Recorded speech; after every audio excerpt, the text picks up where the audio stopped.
Heidi ho, nerdarinos and friends. Guess who's back? Mr. Magnum is back with some tidbit tech news from the tech sector. Now, unfortunately, I wish I could say I had wonderful news for all of you, but I don't. So let's get into the negativity of this post-Armageddon world that is the tech industry post-AI.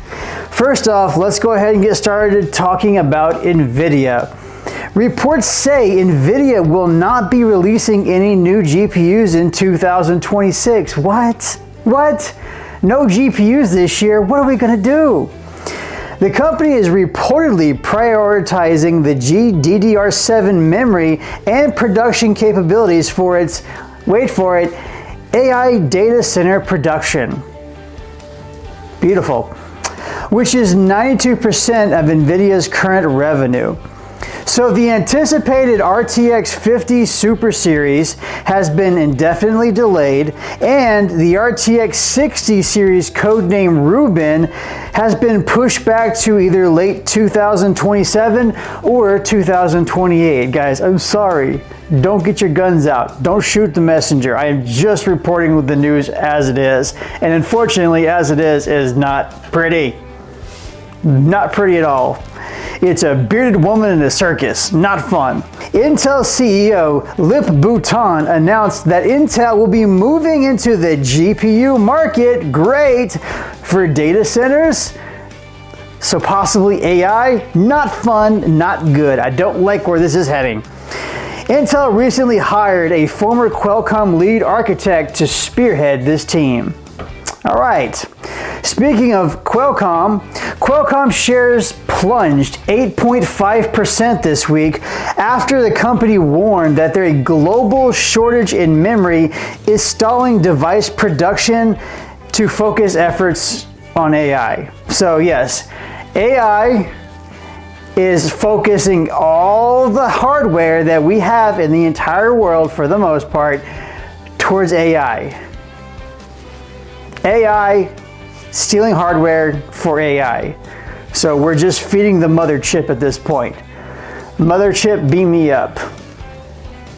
Somebody destroy the mother chip, please. This is a 1980s video game. Get your lasers out. All right, so moving on to the next disaster that we've got going on.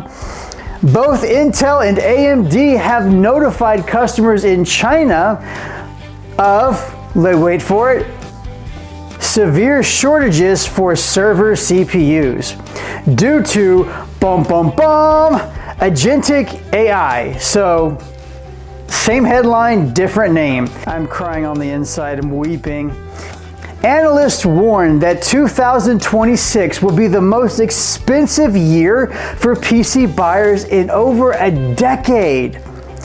Prices for pre-builts could jump 15% as large OEMs like Dell, HP, and Lenovo pass the costs on for SSD and RAM prices to the consumers. So it just keeps getting darker and more dystopian every second that I speak. And for the last but very not, well, this all the least, it's all the worst, most disappointing news for people who have been waiting and hoping this is going to happen ever since they announced it. Valve has reportedly delayed the launch of the Steam Machine and Steam Frame, citing difficulties in securing stable pricing and hardware components. Well, guys, we've kicked this horse well beyond its death. All we're doing is rattling the bones at this point. It's bullcrap! Sometimes it sucks to be a tech bro. Sometimes it sucks to be a tech enthusiast, but we will survive on the meager tidbits that we can get our hands on. And on that note, I have given you the last bit of bread that I have, and now I will starve to death as more disappointing news comes across my news desk. On that crying, disappointing note, Mr. Magnum says goodbye, and I pray that we survive, and I will see you guys next week. Adios.